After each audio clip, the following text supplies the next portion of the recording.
জামাতের নেতারা কেউ গুপ্ত ছিল, কেউ সুপ্ত ছিল, কেউ আওয়ামী লীগের লঙ্গির নিচে ছিল।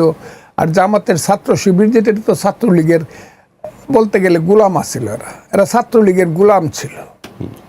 যদি মানুষ জানতো যে জামাতের পিছনে আছে, অথবা জুলাই আন্দোলন জয়যুক্ত হওয়ার পরে দেশ পাকিস্তান হবে, বাংলাদেশের ৭২-এর সংবিধান বদলি হবে, পতাকা পরিবর্তন করতে হবে, অথবা এই দেশ একটা সাম্প্রদায়িক দেশে নতুন করে আবার পাকিস্তানের দিকে ফিরে যাবে, এই কথাটা যদি সাহস করে জামাত বলতো বা সামনে আসতো, তাহলে দেখতাম আন্দোলনটা কিভাবে হয়।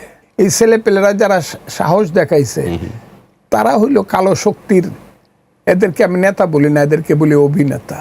এদেরকে দিয়ে সমস্ত খেলাটা খেলাইছে, পিছনে জামাত ছিল।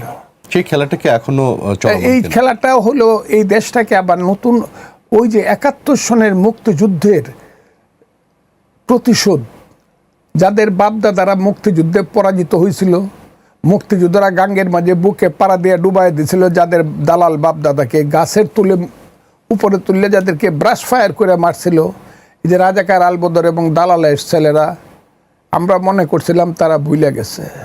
কিন্তু ১৯৭১ সনের ১৬ই ডিসেম্বরের পরে ১৭ ডিসেম্বর থেকে আবার চক্রান্ত শুরু হয়েছিল। সেই চক্রান্তের বহিঃপ্রকাশ হয়েছে ৫-৫০ বছর পরে। সেই দালালের ছেলেরা আবার চায় যে এটা কোন মুক্তিযুদ্ধ হয় না, এটা ছিল ৭১ একটা গণ্ডগোল, ভাইয়ে ভাইয়ে গণ্ডগোল। সেদিন আমি হাত তুলে বলেছিলাম, আপনারা জানেন কি কথাটা বলে, এই আলবদর রাজাকারের বাচ্চারা, তারা এখনো ভুলে নাই,